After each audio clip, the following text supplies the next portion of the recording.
Bien, buenas tardes. Pues vamos a empezar nuestra quinta sesión de este curso monográfico sobre la vocación laical que estamos pudiendo disfrutar en la diócesis de Huelva.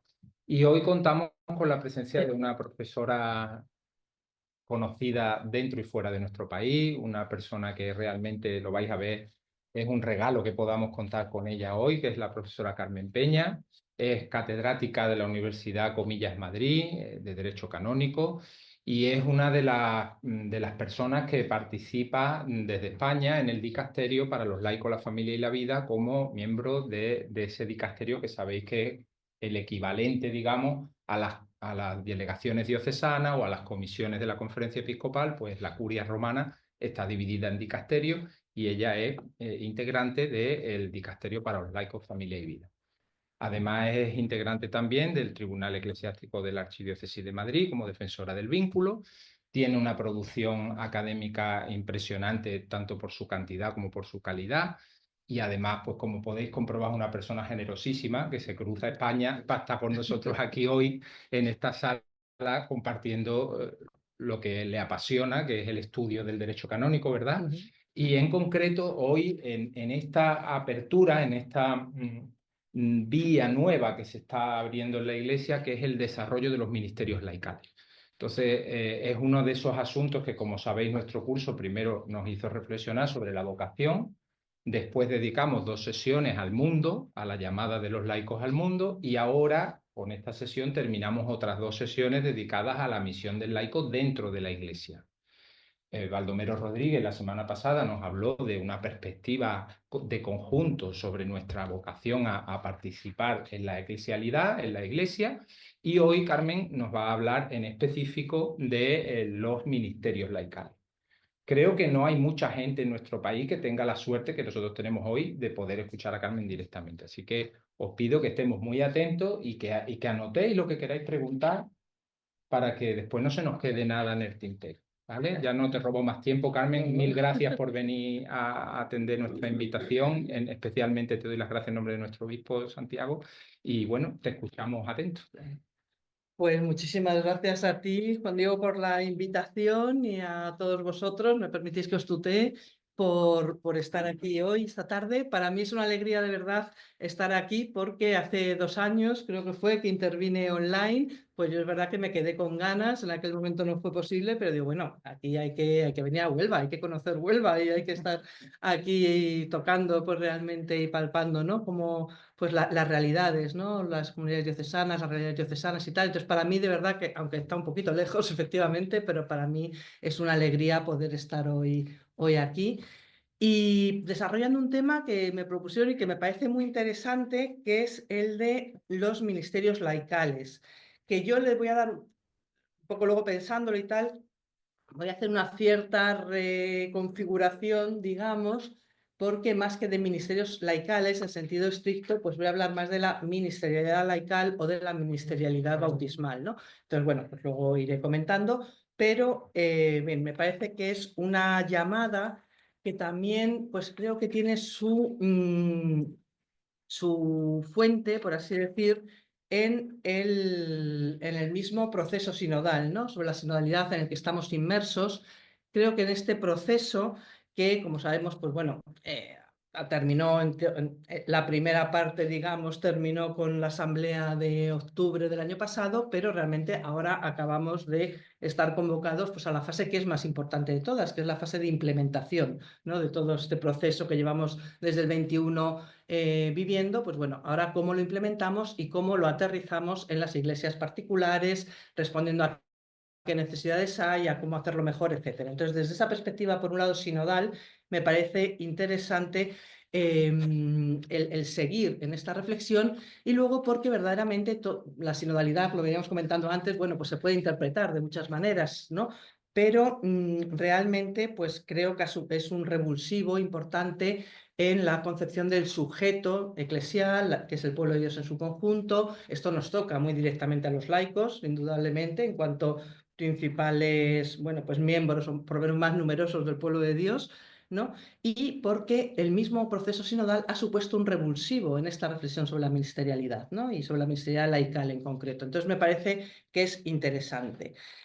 Por otro lado, tengo que decir que como efectivamente soy canonista y esto pues, es una cosa ya casi ontológica, pues tomaré como punto de partida fundamentalmente en mi reflexión el derecho canónico. Y no solo pues eso, pues por esa formación personal o profesional, sino porque en el fondo la ley de la Iglesia, el derecho canónico, lo que hace es que traduce la eclesiología conciliar. El Código del 83 es traducción de la eclesiología del Concilio Vaticano II y los sucesivos reformas legales que ha ido haciendo este Papa y también el documento final del sínodo, que también haré frecuente alusión a él, pues realmente hay muchas invitaciones o llamadas a cuestiones, pues de algún modo, de revisar aquellas disposiciones del derecho canónico que todavía se puedan ver como un poco limitativas o poco adecuadas para vivir realmente la sinodalidad.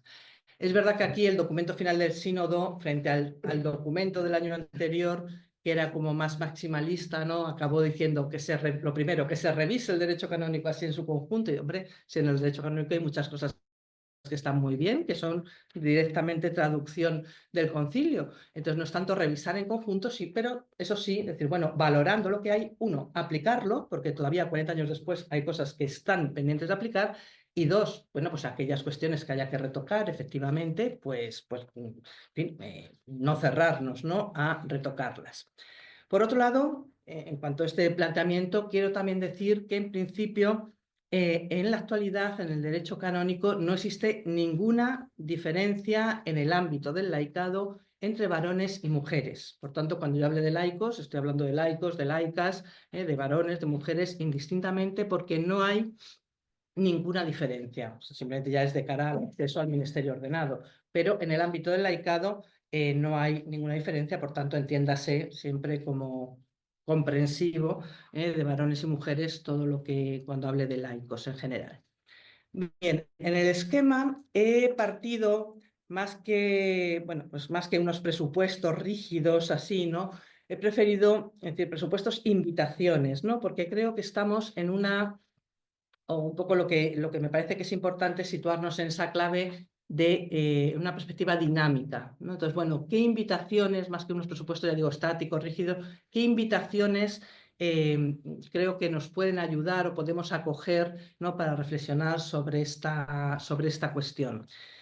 Por un lado, creo que es la de ser conscientes, ¿no?, de cómo el proceso abierto por el sínodo sobre la sinodalidad es una llamada a seguir profundizando en la recepción del Concilio Vaticano II. A veces podemos tener incluso un cierto hartazgo, ¿no?, a veces ya de la sinodalidad, o parece que es como algo muy nuevo, pero en realidad el proceso sinodal es un nuevo impulso basado ya más de 50 años del Concilio Vaticano II y más de 60, pero un nuevo impulso a seguir profundizando en esa eclesiología del pueblo de Dios del Concilio Vaticano II, ¿no?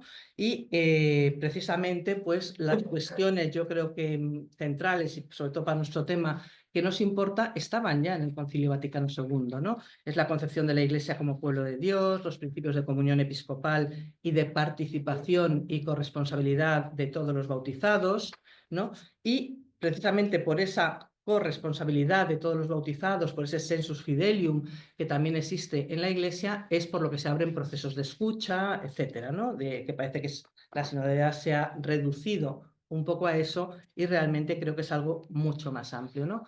Ser corresponsables, tomar conciencia de esa corresponsabilidad que viene del bautismo y ser corresponsables en la vida y misión de la Iglesia, es decir, en la vida también adintra de la Iglesia y sobre todo en la misión evangelizadora de la Iglesia, que es lo que caracteriza a la Iglesia y lo que fundamenta un poco todo, ¿no? Justifica un poco la misión, ¿no? El por qué es la Iglesia, pues porque tenemos que evangelizar. Tenemos que llevar la buena nueva del Evangelio a todos los ámbitos y ahí efectivamente los laicos pues tenemos también una misión que hacer. Como os comentaba antes, realmente esta profundización en la Iglesia, pueblo de Dios, lo que supone es poner en el centro el sujeto eclesial, ¿no? Y profundizar en cuál es ese sujeto eclesial, lo que nos lleva a poner el acento en el bautismo. ¿no? Como fuente, ¿no? y origen de esa corresponsabilidad de todos los fieles, también de los laicos, en esta misión común. Podría hablarse en ese sentido de una eclesiología bautismal, ¿no? basada en esta común misión y vocación de los fieles. Es verdad, y se ha señalado en el sínodo, ¿no? Se señaló decir, bueno, no corramos tampoco el riesgo de, por poner el acento en el bautismo, dejar de lado, digamos, absolutizar la sola condición bautismal, dejando de lado la lógica de la iniciación cristiana y la lógica de la comunión eclesial, ¿no? En principio, el bautismo, lo sabemos, carente de una iniciación, carente de una vivencia verdaderamente eclesial, pues sería algo aislado, algo individualista que no iría a ningún sitio. Pero lo cierto es que, admitiendo esto, que es verdad que el bautismo debe vivirse en el seno de la comunidad y habiendo, a ser posible, concluido la iniciación cristiana, sin embargo, la referencia al bautismo como fuente radical de la ministerialidad supone un avance muy significativo a la hora de identificar a este sujeto eclesial y a reconocer esa participación de todos los fieles, no solo de una categoría de ellos, sino de todos los fieles en la misión eclesial. Bien, esto a nivel canónico, y bueno, esto no lo voy a desarrollar mucho, pues a nivel canónico esto se concretó en la ley, en el Código del 83, en muchos cánones del Código que serían pues, una base sólida, ¿no? para avanzar en esta materia. Un principio fundamental es el del reconocimiento en el Código de los derechos fundamentales de todos los fieles, de todos los bautizados, que son comunes a laicos, a sacerdotes, a religiosos, a todos. En cuanto a derechos derivados del bautismo, tenemos un amplio elenco de derechos que se entienden y configuran como fundamentales, los cuales, pues de algún modo, pues están el derecho de iniciativa apostólica, el derecho de ver a trabajar en la evangelización, el derecho de asociación, el derecho de vivir la propia espiritualidad, el derecho a la libre elección del estado de vida, el derecho a la buena fama, etcétera, ¿no? Hay muchos derechos que no nos da tiempo a desarrollar, pero que de algún modo constituyen el estatuto jurídico, podemos decir, de todos los fieles. Como digo, todos ellos directamente aplicable a los laicos también. Por eso partimos de lo que nos une, partimos de la igualdad de todos los fieles, sin perjuicio de que luego se reconozca, lógicamente, pues según el estado de vida, según las carismas, las vocaciones, hay, lógicamente, peculiaridades en el régimen. Pero lo que partimos es lo que parte del Código del 83 a la hora de hacer el estatuto jurídico es de la igualdad, del principio de igualdad que se afirma expresamente en el Canon 208. Bien. Otra segunda invitación, además de profundizar en esa recepción conciliar, el ir avanzando hacia una iglesia toda ministerial, ¿no? Esta renovación eclesiológica del concilio ha ido dando lugar a un cierto desplazamiento conceptual desde la clásica potestad de jurisdicción, que centraba todo el planteamiento, digamos, preconciliar, o sea, la potestad de jurisdicción unida a la potestad de orden. Ha habido un desplazamiento diciendo, no, lo importante, más que hablar de potestad de jurisdicción, hablamos de munus regendi, de la función de gobernar, que es distinto hablar de una función que una potestad, ¿no? Y dando un paso más todavía pues, a la concepción del ministerio, de la ministerialidad, que incluye o añade la dimensión de servicio. Frente a la de poder, pues vas añadiendo la de servicio. Esta llamada a avanzar hacia una iglesia toda ministerial pone nuevamente de manifiesto la centralidad del bautismo, ¿no? y de todos los bautizados en la misión evangelizadora de la iglesia, ¿no? Y en ese sentido, cuando hablamos de ministerialidad laical, que luego de alguna crítica de esto, pero cuando hablamos de ministerialidad laical, venimos a reconocer un poco cómo la misión específica de los laicos se desarrolla tanto en el ámbito secular, que a priori sería pues, un poco el nuestro, ¿no? el secular, pero tanto en el ámbito secular como en el ámbito de las comunidades cristianas. O sea, no hay de algún modo, no debería fomentarse esos dualismos, ¿no? que de algún modo restringen al ámbito como al ámbito de lo laical es expresamente lo secular y en el ámbito eclesial están un poco como de prestado o se les da cauce cuando en funciones de suplencia, cuando no hay ministros ordenados que lo pueden hacer, etcétera. No, esa visión, que a veces de algún modo sigue subyaciendo en algunas aproximaciones, pues realmente creo que ni se ajusta al derecho ni es de algún modo, en fin, no responde, ¿no?, a lo que supone pues, la condición bautismal como fuente de esta ministerialidad, ¿no? También, por otro lado, en este avanzar hacia una iglesia toda sinodal, conviene tener en cuenta, un poco vinculándolo con lo que decía antes del derecho a la libre espiritualidad, etcétera, ¿no?, que tenemos que valorar la pluralidad de modos de ser en la iglesia, la pluralidad de la corresponsabilidad laical en la misión, ¿no? No hay un único modo de ser laico, ¿no?, ni puede imponerse una concreta vocación o una concreta espiritualidad laical en régimen de monopolio, ¿no?, porque todos los modos de vivir el laicado, en principio, siempre que esté en el ámbito eclesial se entiende, ¿no?, pues en principio son legítimos, ¿eh? Entonces, bueno, pues no es, ya digo, frente a algunos que no, el laico allí, solo en el mundo. No, o sea, el laico tenemos que ser cristianos en todos los ámbitos en los que nos movemos. Bien, por tanto, tan propio del laico es esa dimensión adestra, esa dimensión secular de transformar las estructuras, de dar testimonio en el mundo, pues ciertamente es muy importante y llegaremos a sitios en que muchas veces seamos nosotros los únicos testigos y los únicos evangelizadores en nuestros ámbitos sociales donde nos movamos, pero no quita que también adintra de la misma Iglesia tengamos una responsabilidad como miembros de pleno derecho de la comunidad eclesial. No hay en ese sentido una contradicción entre estas dos afirmaciones. De hecho, esta participación laical adintra de la Iglesia en las comunidades eclesiales, pues también tiene muchísimos cauces de plasmación recogidos en el ámbito del derecho y lo que quiero insistir es que la asunción de estas responsabilidades eclesiales no excluye o no supone clericalizar al laicado, no supone que el laico no haga lo que tiene que hacer, sino que realmente está también en su ser cristiano, en su ser bautismal. Por tanto, digamos que la idea de esta de la ministeria bautismal sería que la misión, la participación en la comunidad no es algo propio de los clérigos, sino algo propio de todo fiel, ¿no? Y por tanto, que lejos de ese dualismo disgregador, pues lo que hay que afirmar es que por el bautismo todos participamos de la triple función de Cristo de, pues de enseñar, de regir, de santificar, de evangelizar, ¿no?, como recuerda, ya digo, en el ámbito del derecho, el canon 204. Yo voy soltando los cánones para que vean que no es que lo diga yo, sino que realmente está en el derecho, ¿no?, de la Iglesia. Bien.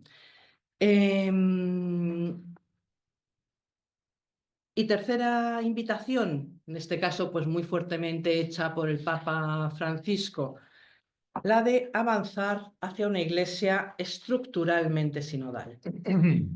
La sinodalidad no es solo un estilo, ¿no?, como a veces algunos lo entienden, no se agota tampoco ni se identifica totalmente con el instituto, con la celebración de los sínodos, ¿no?, sino que la invitación que nos hace el Papa es a vivir la sinodalidad más allá del evento de los sínodos, realizándola en la vida cotidiana de la Iglesia. Es una llamada, como recordaba Francisco cuando celebraba, en el discurso de inauguración del sínodo en el 21, del sínodo de la sinodalidad que ahora ha concluido, era una llamada a seguir avanzando hacia la consecución de esa iglesia estructuralmente sinodal, en la cual la sinodalidad no aparezca como algo ocasional, sino que todas las estructuras, todos los modos de actuar, todos los procesos reflejen esa naturaleza sinodal. La implantación de esta iglesia estructuralmente sinodal exigirá, aquí sí, pues tomar en cuenta la actual regulación canónica, que abre numerosos vías de participación laical, de todo el pueblo de Dios en la misión de la Iglesia, aunque, como decía al principio, pues bueno, a veces se trata de vías que, bueno, que son un poco desconocidas, obviadas o poco aplicadas en algunos casos en las iglesias locales, ¿no? Y de algún modo pues sería un poco una llamada a realmente ir implementando todas aquellas posibilidades que abre la ley canónica. Bien, pues dentro de esas tres grandes invitaciones a profundizar en la reflexión del concilio, avanzar hacia la iglesia toda ministerial y hacia una iglesia estructuralmente sinodal, ¿qué avances ha ido habiendo, de hecho, ¿no?, en el reconocimiento de esta ministerialidad laical o ministerialidad bautismal, como luego diré? Pues de algún modo sí que hay una evolución muy clara en el ámbito canónico. Una primera cuestión a comentar es la mejoría que se ha producido en la configuración de los ministerios laicales a nivel universal. Un hito importante en esta materia pues fue, como todos sabéis, el hecho de que con Pablo VI, en Ministeria Quaedam, se reconocieron formalmente los ministerios laicales, lo que eran las antiguas órdenes menores que hacían los seminaristas en su proceso de prepararse para recibir el ministerio ordenado. Esas órdenes menores, en concreto el lectorado y el acolitado, se convirtieron o se reconocieron que eran órdenes o ministerios laicales, ¿no? De tal modo pues se abría la mano pues a ese mayor protagonismo laical. Sin embargo, precisamente por esa tradición, ¿no?, porque venían de las órdenes menores, pues es verdad que tanto en Ministeria Quaedam de Pablo VI como luego en su traducción en el Código de Derecho Canónico, en el Canon 231, el ministerio estable conferido mediante rito litúrgico de lector y acólito, a pesar de ser un ministerio laical, sin embargo, estaba reservado a los varones, ¿no? Era realmente la única, digamos, clara discriminación que existía entre varones y mujeres en el Código del 83. En todo lo demás, como digo, en el ámbito del laicado, no había, o sea, cuando decía laico, pues era laico varón o laico mujer. Sí, o laica mujer, ¿no? Sin embargo, aquí sí que es verdad que el Código del 83 reservó, igual que Ministeria Quaedam, reservaba a los varones digamos, el recibir ese ministerio estable mediante una institución litúrgica, etcétera, ¿no? Y esto, pues bueno, se vio desde el primer momento, pues la verdad es que la mayoría de la doctrina, etcétera, pues no se entendía muy bien, pues que ya, bueno, quizás cuando Pablo VI sí, pero en el Código del 83, pues ya lo lógico es que hubiera sido que se hubiera eliminado esa reserva al varón de los ministerios en cuanto que son ministerios laicales en sentido estricto. Además, había el agravante de que en el mismo canon 230, cuyo párrafo primero reservaba al varón la institución por rito litúrgico del ministerio estable, sin embargo, luego en el párrafo segundo y tercero permitía que las mujeres desempeñaran absolutamente las mismas funciones de los ministerios laicales, pero o por encargo temporal o en ministerio de suplencia, por defecto de sacerdote, etcétera. Es decir, que podíamos hacer lo mismo, pero realmente parecía que la institución como ministerio quedaba reservada todavía pues, a los varones por esa ministerial o digamos por esa tradición de que eran órdenes menores. Bien, esta disposición del Código del 83, como sabéis, en 2021 pues ya el Papa Francisco hubo varias peticiones antes, también en el Sínodo de la Palabra, por ejemplo, etcétera, de que se suprimiera, de que realmente se quitara esta reserva al varón.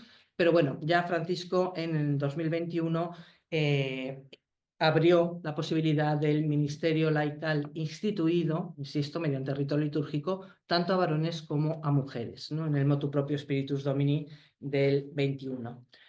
Y unos meses después, ya en mayo, esto fue en enero, en mayo del 21, también en esta línea ministerial, ¿no?, podemos decir, pues el Papa Francisco constituyó también el Ministerio Laical de Catequista, como en mayo del 21, y de algún modo como un modo de impulsar y fomentar, ¿no?, pues esa contribución de los laicos a la función de enseñar de la Iglesia, a la función de transmitir la fe, ¿no?, que al fin y al cabo es lo que hace se hace en la catequesis, ¿no? Aparte, por supuesto, la fundamental labor educativa en la fe de los padres, que son los primeros educadores, pero bueno, luego en la catequesis, pues realmente hay una contribución laical muy marcada. Este reconocimiento ministerial que se hace con estos motu propios del Papa supone una llamada de atención realmente sobre la importancia y seriedad de estos ministerios, como una llamada a que realmente se acentúe su función, digamos, o su condición laical, porque, por ejemplo, con el lectorado y el acolitado, no sé aquí en Huelva, pero en muchísimos sitios, al final solo recibían el ministerio estable de lector y acólito los candidatos a las órdenes, ¿no? Y al final no se aprovechaba la riqueza, la potencialidad que puede tener como ministerios laicales, ¿no? En Hispanoamérica, por ejemplo, pues no, hay mucha más, realmente se vive más ese ministerio, pero yo creo que en España en general, por lo menos, había quedado todavía muy diluido a esto lo reciben los candidatos al sacerdocio y nada más, ¿no? Entonces, bueno, es un modo de potenciar esto. También el ámbito de la catequesis, un poco reconocer que, oye, que dar catequesis es algo muy serio, es transmitir la fe, es formar en la fe, exige una formación también para poder formar adecuadamente, ¿no? Entonces, bueno, pues esa dimensión ministerial, creo que en ese sentido son reformas que hizo el Papa que van mucho en esa línea, ¿no? Bien, un segundo aspecto, un segundo avance desde mi punto de vista, el protagonismo de las iglesias particulares en el discernimiento de las necesidades. Ciertamente no vamos a negar pues la importancia, ¿no?, de los procesos de discernimiento a nivel universal, la celebración de los sínodos en toda su amplitud, pero la naturaleza sinodal de la Iglesia exige no dejar de lado la diversidad de contextos culturales, los distintos problemas pastorales, las tradiciones eclesiales que pueden existir, incluso las diferencias organizativas o económicas entre unas diócesis y otras, o entre unos países y otros, etcétera, ¿no? Todo esto, el hablar a nivel universal está bien porque se mandan principios comunes, pero ciertamente hay que aterrizarlo a nivel local, ¿no? En las iglesias locales es donde hay muchísimo margen de creación, de aplicación de verdaderamente pues esas sugerencias a nivel universal hay que hacerlas reales y efectivas en el ámbito local. También en el ámbito jurídico local, que también hay derecho local, ¿no?, y derecho particular, pero bueno, con carácter general en todo el ámbito, digamos, esa necesidad de concretar y de realmente valorar las necesidades reales de cada diócesis. Esto es a lo que llama, a esta creatividad, digamos, en el ámbito local, llama muy fuertemente el documento final del sínodo sobre la sinodalidad. Sabéis, pues, que de algún modo es una llamada a decir, bueno, vamos a ver que se discierna localmente, que se discierna en base a las necesidades pastorales concretas que hay. No se trata de tener ahora un elenco de tenemos 24.000 ministerios y todo lo constituimos en ministerio. No, se trata de ver qué necesidades hay. Vamos a hacer ese proceso de discernimiento a nivel local, qué necesidades hay y qué se puede, ¿no?, hacer, ¿no? En ese sentido, pues los documentos sinodales, la verdad es que han ido animando, ¿no?, pues a ser creativos y que también a nivel de iglesia local puedan las iglesias particulares incluso proponer nuevos ministerios, ¿no? Y ahí una de las cuestiones que sabía es, bueno, ¿cuántos nuevos ministerios van a salir después del sínodo? Pues lo que sean necesarios, los que realmente en cada sitio, y no serán los mismos en unos sitios que en otros, sino que es verdaderamente hay que aterrizarlo en las iglesias particulares, ¿no? Es verdad que el sínodo, o sea, el documento de la asamblea sinodal, pues en el documento final del sínodo, que fue, como sabéis, hecho suyo por el romano pontífice como magisterio ordinario, ¿no? Lo asumió en vez de redactar una exhortación apostólica, asumió ese documento final del sínodo, y es verdad que ahí se incluían algunas sugerencias, ¿no?, de posibles nuevos ministerios, ¿no?, para potenciar esa ministerialidad laical. Una primera sugerencia sinodal pues era la posibilidad de reconocer el ministerio de los matrimonios cristianos en la formación y acompañamiento de novios y matrimonios o nuevas parejas, etc.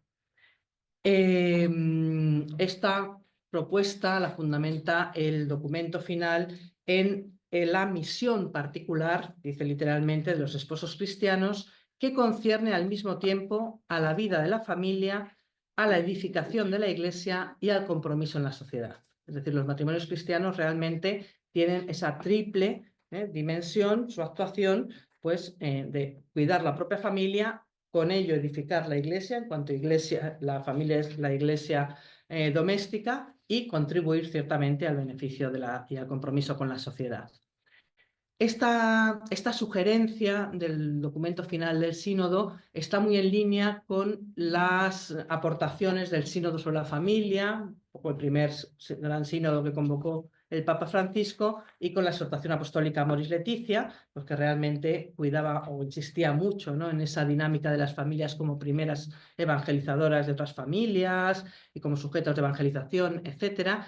Y también con una reforma que creo que es interesante y que habrá que ver cómo se aplica, porque puede tener sus complejidades, pero los nuevos itinerarios catecumenales para la vida matrimonial. Sabéis que el Dicasterio de Laicos, Familia y Vida, por invitación del Papa tras Amoris Laetitia, pues bueno, una necesidad clara que se veía era la de formar mejor a los nuevos matrimonios, formar mejor, cuidar más, ¿no?, que los cursillos matrimoniales pues no sean 10 sesiones, tal, sino que verdaderamente, en la medida de lo posible, pues haya unos itinerarios verdaderamente catecumenales, verdaderamente de formación, en lo que un poco de ayudar al discernimiento de la decisión que se va a tomar, y luego pues de realmente saber, ¿no?, que los novios cuando contraigan matrimonio pues sepan verdaderamente lo que están haciendo, lo que esto supone, etcétera, ¿no?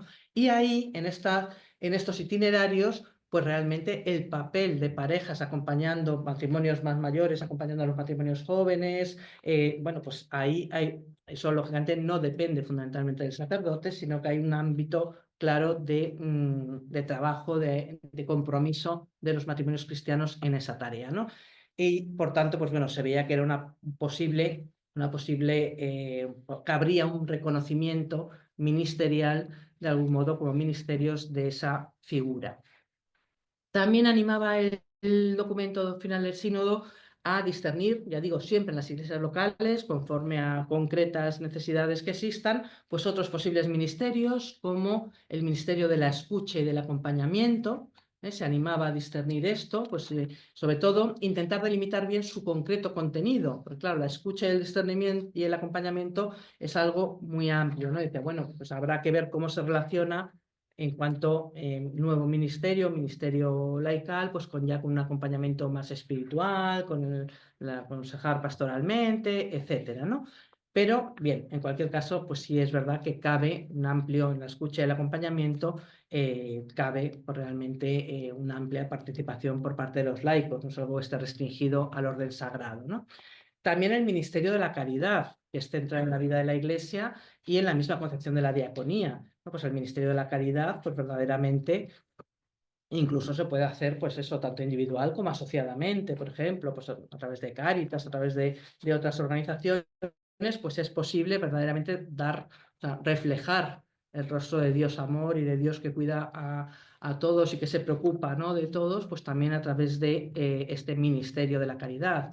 La dirección de la oración comunitaria recoge también el documento, etcétera. El sínodo apunta también en este sentido a potenciar aquellas vías de colaboración con los laicos en la administración de los sacramentos y sacramentales, ¿no?, conforme, aquí ya sí que Dios más prudente dice, conforme prevé el propio derecho canónico, porque esto está ya desde, como digo, hace más de 40 años en el Código del 83, ¿no? El propio Código reconoce un amplio margen de participación de los laicos en esta materia. Es verdad que generalmente en funciones de suplencia por defecto de ministro sagrado, ¿no?, pero de algún modo, bueno, pues hay también una invitación de algún modo a ver o a replantearse si, bueno, pues cómo entender la figura del ministro extraordinario, si realmente siempre tiene que ser por defecto de sacerdote, en funciones de suplencia, o si realmente cabe en algún caso pues que haya una colaboración más más normalizada, digamos, ¿no? Se quiere coordinada por el párroco, etcétera, pero más normalizada, ¿no? Sabemos que, hombre, como funciones de suplencia, pues los laicos pueden desempeñar funciones tan trascendentes como incluso asistir a los matrimonios, administrar el bautismo, presidir las celebraciones de la palabra, las exequias, los ritos funerarios, etcétera. Esto en funciones de suplencia, pero realmente sin necesidad de que haya un defecto de sacerdote, como digo, pues puede, ciertamente, por ejemplo, los laicos ser designados ministros de la comunión, por ejemplo, ¿no? Por el párroco y contribuir no solo al desarrollo, digamos, al mejor desarrollo de las celebraciones litúrgicas en su caso, sino, por ejemplo, contribuyendo en la pastoral de la salud, llevando la comunión, en su caso, pues a enfermos, etcétera. Hay una serie de cuestiones que no habría o de posibilidades de actuación, de colaborar incluso en la función de santificar, que en principio es la más vinculada al ministerio sagrado, pero que el propio código lo permite sin ningún problema.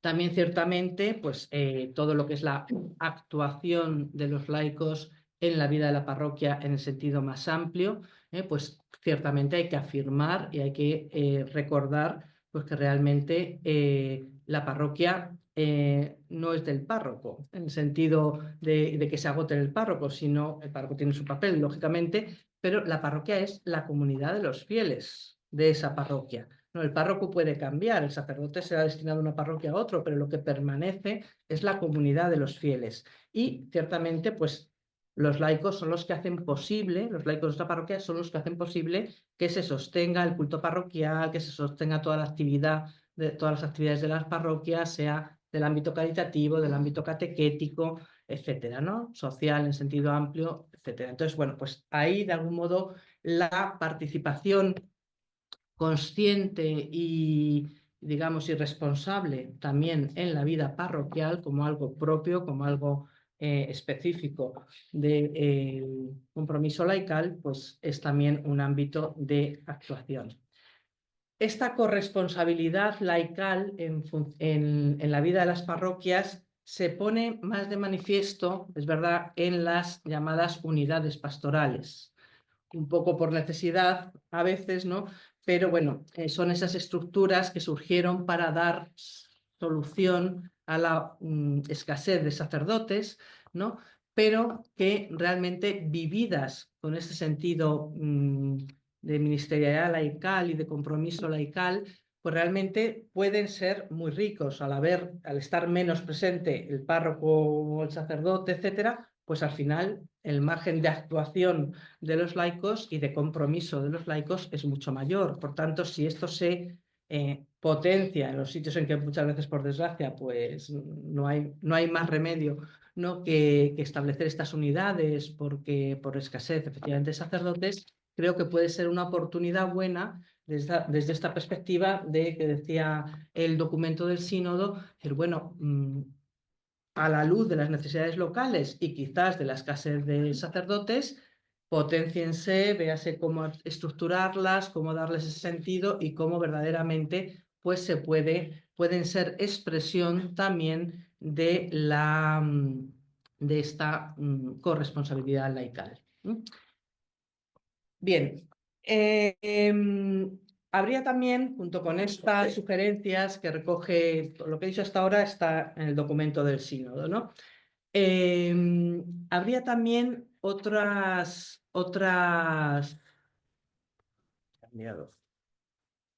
habría también otros posibles ámbitos de ejercicio de la ministerialidad bautismal, ¿no? Donde también los laicos podríamos tener una intervención más activa. Muchos están ya recogidos en el derecho canónico y reconocidos en el derecho canónico y en algunos casos sí es verdad que cabría hacerse alguna puntualización a su concreta regulación. Por ejemplo, me refiero a la intervención de los laicos, varones, mujeres, en los programas formativos de los seminarios o en la docencia de las facultades eclesiásticas. Este creo que es un campo que es muy importante para evitar el peligro de clericalismo que siempre está advirtiendo el Papa, etcétera, y que ciertamente es un peligro, yo creo, importante que habría que erradicar. Esto no es ir contra los pastores ni contra los clérigos, pero sí contra una distorsionada concepción del ministerio ordenado, ¿no? Que es un gran don para la Iglesia, pero el clericalismo, pues todos sabemos la diferencia entre el clérigo y el clericalismo, ¿no? Como hemos dicho, el código permite con toda amplitud a los laicos, varones y mujeres, no solo estudiar y alcanzar las máximas grados académicos en las facultades eclesiásticas, sino también ser nombrados profesores en las mismas, impartir todas las asignaturas eclesiásticas de estas carreras y todavía en el ámbito de incluso en el ámbito de las facultades, que es muy claro, sin embargo, todavía a veces se observan unas ciertas reticencias, ¿no?, en este ámbito. Pero donde quizás más necesaria sería la implementación de estas posibilidades que abre el código, insisto, sería en la formación de los sacerdotes, en la formación en los seminarios. No hay tampoco en el código nada que prohíba que los laicos, varones o mujeres, enseñen en los seminarios, no que formen parte, no ser seminarista, pero enseñar en los seminarios no hay ningún problema.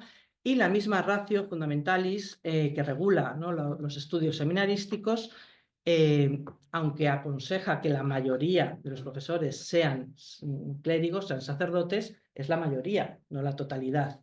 Por tanto, no hay nada que limite que la posibilidad de docencia de los laicos, incluso en los seminarios. De hecho, al revés, la misma ratio pues, anima, ¿no?, a que los seminaristas pues, bueno, tengan contacto con mujeres, etcétera, ¿no? O sea, con más naturalidad, etcétera. Y bueno, creo que tener una profesora o profesoras en las asignaturas centrales, digamos, teológicas, pues sería un buen modo de evitar pues, esas concepciones a veces clericalistas, ¿no?, que a veces se pueden colar, ¿no?, en algún sitio. Entonces, bueno, creo que sería un ámbito interesante de profundización. También es relevante, y ha habido muchísima evolución y muchísimo desarrollo en esta vía, la participación laical en la administración de justicia eclesial, en los tribunales eclesiásticos. La participación de los laicos en los tribunales eclesiásticos realmente es posiblemente donde más se ha avanzado en este sentido de participación laical. Prácticamente, conforme al derecho canónico, los laicos pueden desempeñar todos los oficios en el tribunal eclesiástico, excepto el de vicario judicial, ¿no? Pero pueden ser jueces eclesiásticos, pueden ser promotor de justicia, defensor del vínculo, canciller, abogados, etcétera, ¿no? Y es en ese sentido especialmente significativa la figura del juez laico, porque el juez laico ejerce verdadera jurisdicción igual que la de los jueces sacerdotes, la misma. Y de hecho, así como en el Código del 83, pues bueno, la admisión de jueces laicos exigía un permiso previo de la Conferencia Episcopal, que esto, pues bueno, dificultó en algunos países el que se implementara esta figura. Hay que recordar, sin embargo, que, por ejemplo, ya en los años 90, en Roma, con Juan Pablo II, había 4 mujeres jueces en el Tribunal de la Diócesis de Roma, el Tribunal del Vicariato de la Urbe, ¿no? Por tanto, bueno, quiero decir que es una posibilidad que desde el primer momento se normalizó en general, y que ya ha adquirido plena normalización a partir de 2015, cuando el Papa Francisco modificó la regulación de los procesos para declarar la nulidad del matrimonio.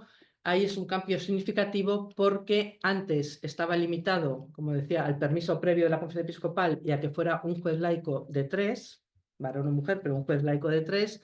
A partir de la reforma de los procesos de 2015 del Papa Francisco, en Miti Iudex, el obispo, ya no hace falta permiso de la Conferencia Episcopal y cualquier obispo puede nombrar juez de su tribunal a 2 laicos, o sea, hasta 2 laicos de un tribunal de 3. Por supuesto, deben ser licenciados en Derecho Canónico, etcétera, y poder ser jueces, pero bueno, igual que los sacerdotes, ¿no? Es decir, que en ese sentido, en los ámbitos de participación también ad intra de los laicos, pues realmente están teniendo un reconocimiento mucho mayor. Y ya, digamos, creo que esto es especialmente bueno y especialmente significativo, pues no solo como por una política de cuotas, digamos, o de defensa de determinados logros, sino porque de verdad el tribunal eclesiástico es algo muy pastoral, aunque a veces parece muy técnico, y es muy técnico, pero también tiene una dimensión pastoral clarísima. Tiene una dimensión de acogida de las personas que van con su matrimonio roto, que quieren pedir la nulidad, que quieren ver pues, su problema de conciencia, de pues, estar en una nueva unión, el problema de conciencia, etcétera. Y la dimensión pastoral, pues realmente la cubren, y la dimensión de acogida, de escucha, la toma de la declaración, etcétera. Pues bueno, hay sacerdotes que lo hacen muy bien, pero también hay laicos que muchas veces pues, puede ser muy positivo que con toda naturalidad, igual que en la Iglesia, pues haya clérigos y haya laicos desempeñando estas funciones, ¿no? Entonces, bueno, pues ahí de algún modo pues se está poco a poco se está poco a poco nombrando jueces laicos, en España en concreto me refiero, pero todavía hay una cierta reticencia y todavía son pocas las diócesis que cuentan con esta figura del juez laico, cuando sí, en cambio, tenemos canonistas laicos como defensores del vínculo, como etcétera. Entonces, bueno, creo que aquí habría un campo para seguir avanzando. Y también es especialmente, o me parece especialmente relevante, la participación o el fomentar la intervención de los laicos en la prevención y respuesta a los abusos sexuales cometidos por clérigos, ¿no? Aquí realmente también con muchas limitaciones, pero el derecho canónico universal, digamos el código, y la legislación que va emanando el dicasterio de la doctrina de la fe, que es el que estudia y tiene la capacidad de sancionar a los sacerdotes que cometen abusos. Ahí en ese campo pues ha ido abriendo la posibilidad de una mayor intervención laical. Tradicionalmente estaba reservado, si un sacerdote era el acusado, todos los que intervenían en el proceso tenían que ser sacerdotes, y sin embargo la práctica, pues bueno, han ido cambiando la regulación, se va permitiendo, no les voy a aburrir con los cargos en concreto, pero bueno, se va permitiendo mucha mayor digamos, margen de participación en cargos importantes en estos procesos a los laicos. Y creo que esto es algo, pues realmente todavía queda margen por avanzar. En ocasiones se hace a través de la vía de la dispensa, porque todavía la ley no lo permite, pero se permite su dispensa, se va normalizando. Pero sí creo que aquí en este campo habría que avanzar con un poquito y modificar la ley un poco más incisivo, porque en este campo, concretamente de los abusos sexuales cometidos por clérigos, pues realmente es importante que muchas veces, pues hombre, el que juzgue o el que recoja la declaración de la persona, la víctima, pues no sea un compañero del agresor. Esto lógicamente echa para atrás muchas veces a las personas, y en ese sentido, pues bueno, ya sabéis que muchas conferencias episcopales, por ejemplo, están poniendo sobre todo generalmente a mujeres, al frente de las oficinas para recibir las denuncias, etcétera, porque por un poco pues, de esta sensibilidad, ¿no? Bien, este es un ministerio muy interesante. Hay un ministerio también o podría verse en algunas diócesis, sobre todo en que pues esta lacra de los abusos ha pegado especialmente fuerte. Se pueden plantear incluso pues, reconocer también el ministerio de acompañamiento a las víctimas como un ministerio eclesial específico, ¿no? Para ir acompañando a las víctimas en este proceso, etcétera, ¿no? Entonces, bueno, aquí verdaderamente en todo este ámbito hay yo creo que márgenes amplios de actuación y de compromiso laical ad intra de la Iglesia sin perder la condición laical, o sea, realmente bueno, pues viviéndolo como laicos y desde nuestra profesionalidad, desde nuestro ser laico en el mundo, ¿no? Con toda normalidad.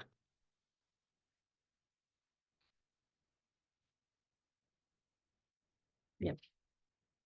Bien, una vez hecho este rapidísimo recorrido, ¿no? Por posibilidades sugeridas por el sínodo o posibilidades abiertas también por el mismo derecho canónico, etcétera, quería plantear la última cuestión que me parece más de fondo, espero no pisar lo que se habló la semana pasada, no lo sé, pero desde mi punto de vista, la pregunta aquí es un poco en línea con lo que comentaba antes. Verdaderamente, cuando hablamos de ministerios laicales, nos estamos refiriendo a los ministerios laicales instituidos, lectorado y acolitado, etcétera. Creo que claramente no, es algo mucho más amplio.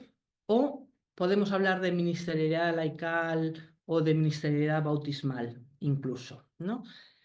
A mi juicio, desde mi perspectiva, el reconocimiento expreso de nuevos ministerios laicales, bueno, pues es posible, ya hemos dicho, habrá que ver qué necesidades hay y qué decide la Iglesia, pero desde mi punto de vista, la aproximación a los ministerios laicales, más allá de este posible reconocimiento, exige realmente un replanteamiento en profundidad de la ministerialidad laical, que supere la concepción de estos ministerios laicales, por un lado, como extraordinarios o como subsidiarios del ministerio ordenado, y que favorezca el reconocimiento de la diversidad de dones y carismas en el pueblo de Dios, ¿no? De algún modo, pues evitando ese clericalismo a veces pues en el desarrollo de la Iglesia.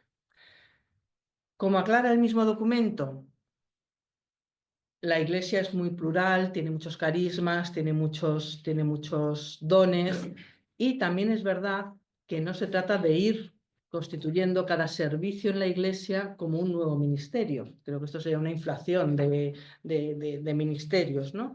El mismo documento dice que no todos los carismas, se lo he puesto en el esquema porque me parece una frase muy clarividente, no todos los carismas deben configurarse como ministerios, ni todos los bautizados deben ser ministros, ni todos los ministerios deben ser instituidos.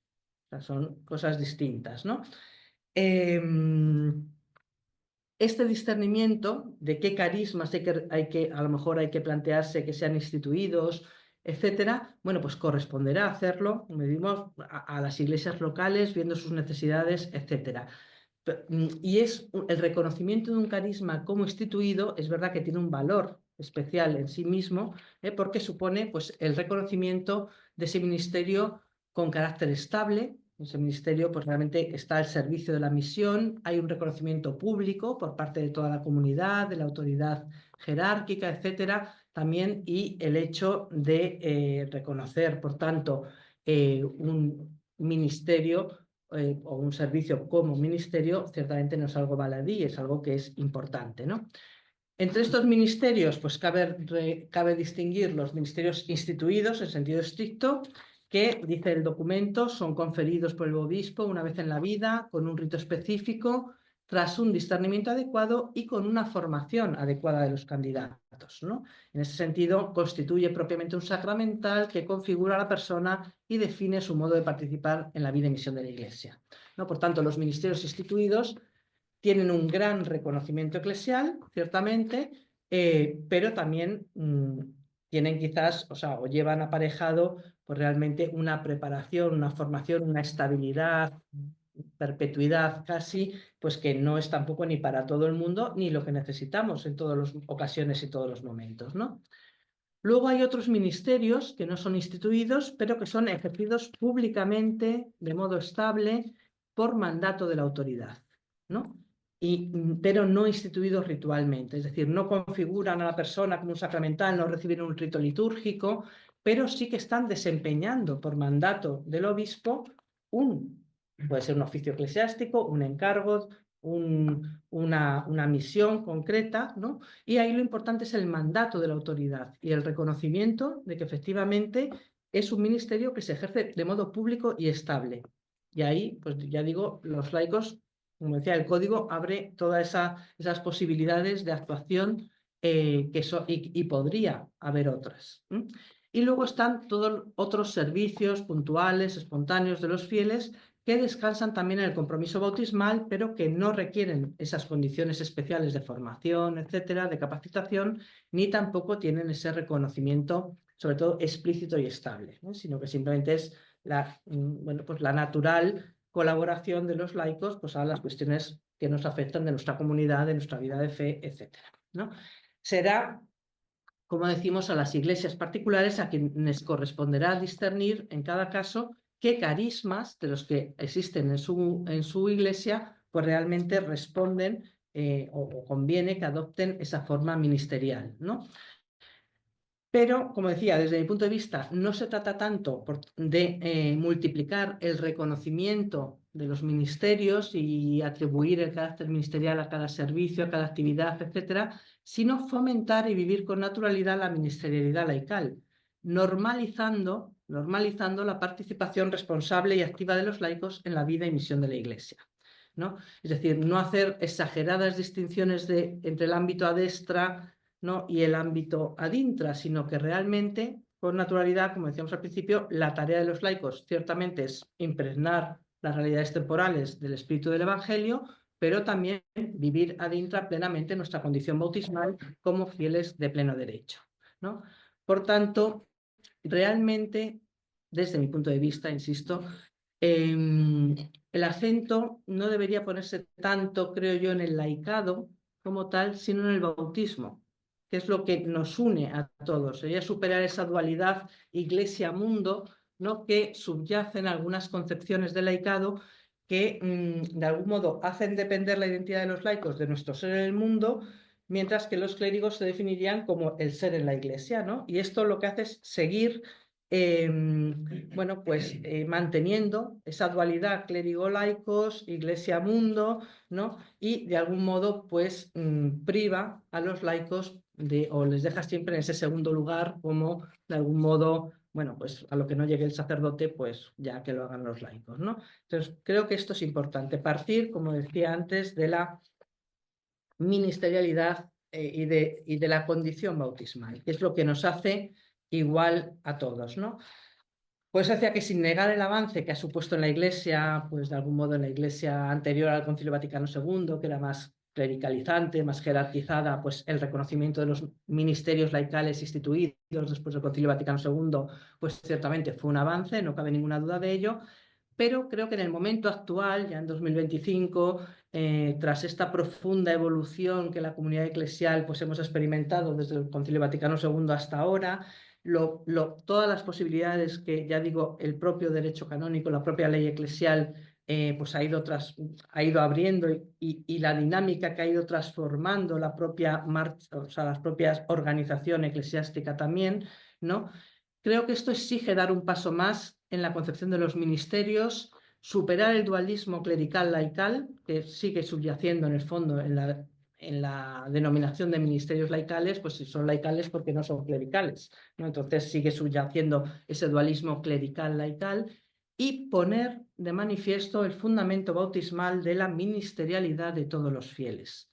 Es decir, poner el acento en la unidad, en lo que nos une a todos, que es el bautismo, en vez de en la distinción entre diversas categorías de bautizados. Creo en ese sentido que por eso habría que cambiar un poco y hablar más de ministerios bautismales que de ministerios laicales. De hecho, los ministerios laicales no son de suyos ministerios específicos de los laicos, sino que son susceptibles, tanto los ministerios como todas las funciones que engloban esos ministerios, son susceptibles de ser desarrolladas tanto por clérigos como por laicos, ¿no? Son funciones, carismas, servicios que ponen de manifiesto precisamente la capacidad de todos los bautizados de participar y ser responsables también en esas concretas funciones en la misión eclesial, ¿no? Por tanto, como digo, mi propuesta, siento ir contra el título de la charla, pero yo hablaría de ministerios bautismales en vez de ministerios laicales. Aunque es verdad que es la terminología que está, pero creo que habría que ir hacia la ministerialidad bautismal. Ya digo, y también por otro lado, esto también lleva aparejado que frente a esa categorización como extraordinarios, que de algún modo subyace en los ministerios laicales, pues bueno, pues como funciones que a veces están encomendadas en defecto de sacerdotes, creo que habría que seguir afirmando que la participación de los laicos como bautizados en la vida de la Iglesia, pues no se justifica por criterios utilitaristas, sino porque es un don realmente para la vida eclesial, ¿no? Y refleja la diversidad y la pluralidad del propio pueblo de Dios. Desde esta perspectiva, creo que la cuestión no debiera ser, a la hora de pensar en funciones, ministerios, oficios, etcétera, no habría que, la cuestión no sería por qué encomendar a laicos encargos o responsabilidades eclesiales, sino por qué no hacerlo. O sea, lo que se tiene que justificar es, esto no se puede encomendar a un laico. El principio de capacitación es el bautismo. Hay cuestiones indudablemente que requieren el orden sagrado, pero son realmente, digamos, comparativamente menos de las que podría parecer en una primera visión, ¿no? Obviamente los oficios capitales están reservados a la jerarquía y digamos, los sacramentos, etcétera, que requieren el orden sagrado. Pero en la vida de la Iglesia, en toda la actuación de la Iglesia, hay muchísimas funciones, muchísimos oficios, muchísimos encargos que los pueden hacer los laicos. Por tanto, por eso digo que cambiar un poco ese principio y destacar la capacitación bautismal para desempeñar esas funciones, ¿no? Bien, también en ese sentido, pues bueno, esto creo que llamaría, y el Papa insiste bastante en ello, a mí es algo que me gusta, me parece muy sencillo, pero me gusta, sería importante que todos, clérigos, laicos, consagrados, todos, tomáramos conciencia de la importancia de nuestro bautismo, ¿no? De lo que eso ha significado, de cómo nos ha cambiado la vida, ¿no? Literalmente, la pertenencia a la Iglesia. Y no solo a nivel intelectivo o intelectual, o consciente, sino también a nivel afectivo, a nivel vital, ¿no? Y aquí animaba el Papa, y creo que es algo, como digo, sencillo, pero bello, ¿no? Y profundo, a celebrar el día de nuestro bautismo. Igual que celebramos el día de nuestro cumpleaños, celebramos el aniversario de bodas, celebramos el aniversario de ordenación, celebramos el aniversario de profesión religiosa, los religiosos.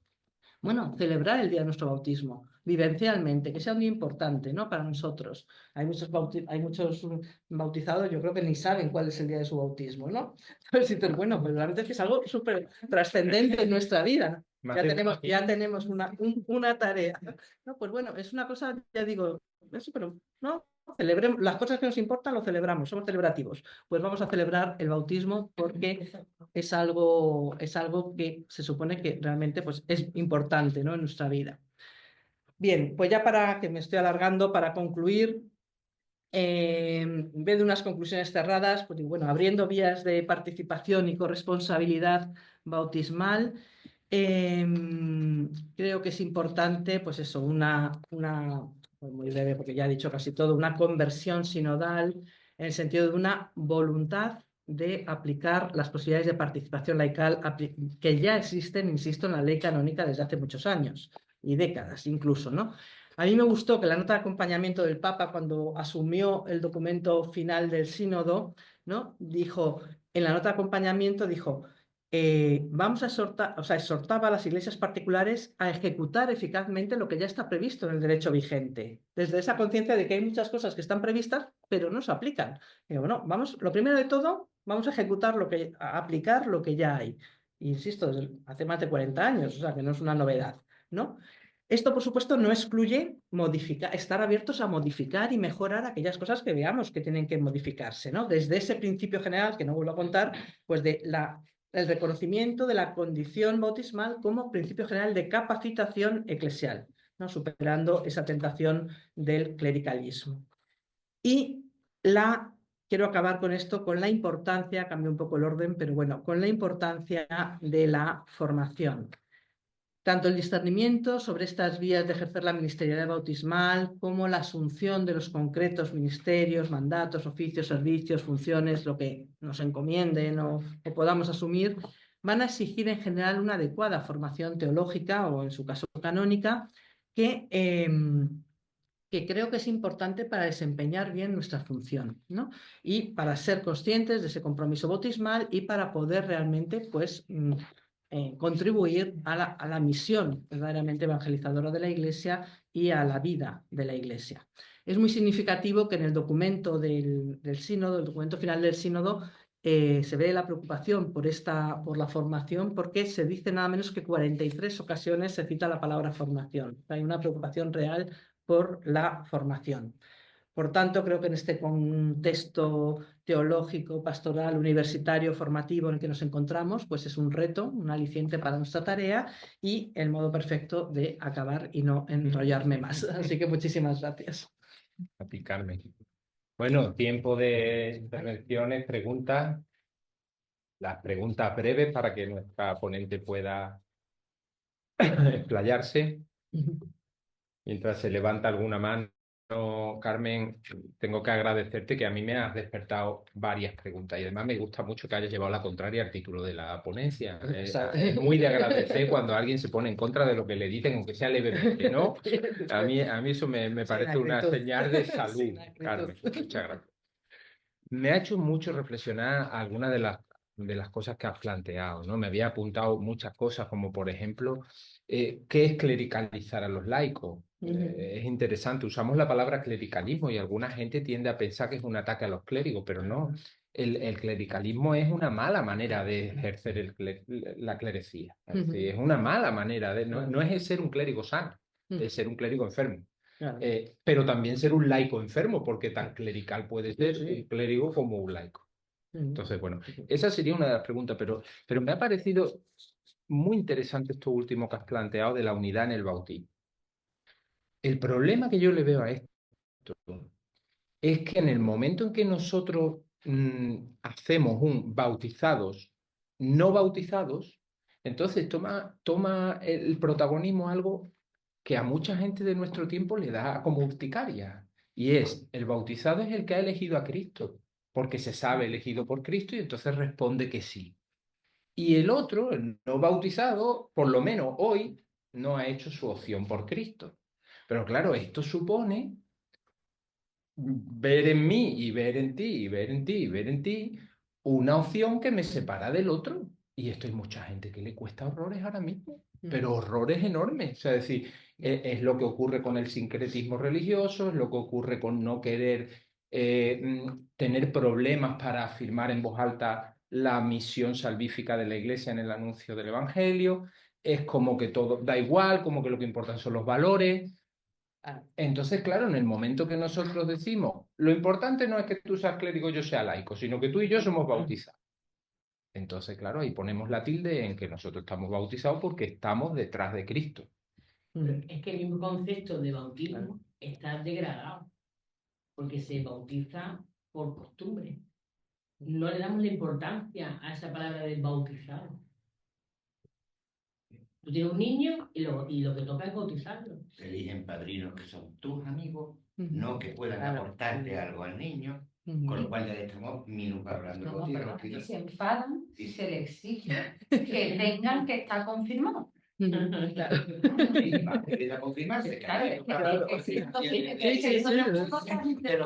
mucho la charla en el bautismo, que la importancia que tiene, pero es que hoy en día, aparte que da la sensación siempre de que sí, es verdad, los avances porque los laicos han partido de cero o de -10. Entonces, por eso se habla de tantos avances, pero realmente, cuando se llega a aplicar un avance, ya va tarde. Hombre, yo no diría tanto, no diría de -10, no diría yo tampoco, pero bueno, sí ha habido. Pero de cero sí, que antes no se tenía en cuenta para nada a los laicos. Y ahora sí es verdad que hablas de avance y se ve. Yo lo veo día a día en nuestra parroquia, lo vemos, pero sí queda la sensación de que al avance que se ve, ya vamos por detrás. Y hay que modificarlo. Bueno, los tiempos que hemos conseguido los laicos, ya hay que modificarlo. Los tiempos en la Iglesia tienen sus tiempos. No, pero me ha parecido curioso esto que decís. A ver, yo creo que tampoco conviene... no sé cómo decir, ni tirarnos excesivamente piedras encima, ni idealizar tiempos pasados. Yo creo que si ahora la gente que bautiza a sus hijos, con carácter general, habiendo de todo, es mucho más consciente de la que lo bautizaba hace 70 años, que ahí sí que se bautizaba a todo el mundo porque no había otra opción, digamos, social, no esto. Claro, ahora por lo menos uno ya se hace la opción de ¿lo bautizo o no lo bautizo? Y tenemos que recordar que, por desgracia, el número de bautismos está cayendo en picado. O sea, que no sé si de eso prácticamente el 95% de la población, pues ahora no sé si, no recuerdo yo pero no sé si era un tercio o así de los... O sea, que realmente vamos en caída libre, ¿no? En los bautismos. O sea, que yo creo que ahora no... O sea, realmente otra cosa es que la fe que o sea, que más que fe, la práctica religiosa o la formación también, o qué lleva una persona a bautizar a su hijo o no. Bueno, pues pueden ser muy variadas, efectivamente. Pero bueno, o sea, yo diría que justo ahora, realmente, cuando alguien, ahora sí que decides si llevas a tu hijo a bautizar o no. Entonces yo creo que eso también hay que ponerlo un poco en valor, ¿no? Es decir, bueno, pues la gente sigue queriendo optar por esto, por motivaciones diversas y tal. Y luego es verdad, sí, que a veces hay que, hombre, y ahí está un poco en fin, los procesos catecumenales, aunque ya sabemos que en los niños son mínimos, pero bueno, de hacer ver cuál es el papel del padrino, cuál es tal, pues eso efectivamente hay que hacerlo. Y luego hay que tener en cuenta, claro, muchos, efectivamente, como ya no se bautizan inmediatamente de pequeños, y ahí yo creo que tenemos un campo interesante de actuación. O sea que ahora a veces muchos, hay bastantes niños que deciden ellos bautizarse a raíz de la comunión, que podremos decir que es por la fiesta y porque sus amigos hacen la comunión, ellos no, y el regalo. Pero al final ya ese bautismo se hace en un momento de más madurez del niño, que todavía sí que es un crío, pero bueno, que ya es capaz de recibir una formación mayor, etcétera, ¿no? Entonces yo creo que ahí hay que aprovechar esas posibilidades y no verlo tampoco como tan negativo, ¿no? Creo yo. Y en lo que estabas comentando, Juan Diego, que me parece muy interesante, vamos a ver, es verdad que a veces estamos en lo políticamente correcto siempre y entonces como que es discriminatorio y no vamos a volver a un de cristiandad de los bautizados contra los no bautizados o de tal. Creo que no, pero presente como estamos en una sociedad plural en que realmente no se trata de hacer bandera, o sea, no se trata de ir con nuestro bautismo a darle a los demás, para nada, pero sí de celebrarlo nosotros y creérnoslo nosotros y ser conscientes de lo que eso supone, ¿no? Y eso sí creo que o sea, desde el pleno respeto, desde el pleno tal, o sea, porque yo lo digo más como una reflexión, uno, personal y dos, interna, ¿no? O sea, es decir, de la comunidad, de la gente de la comunidad, de ser conscientes del bautismo.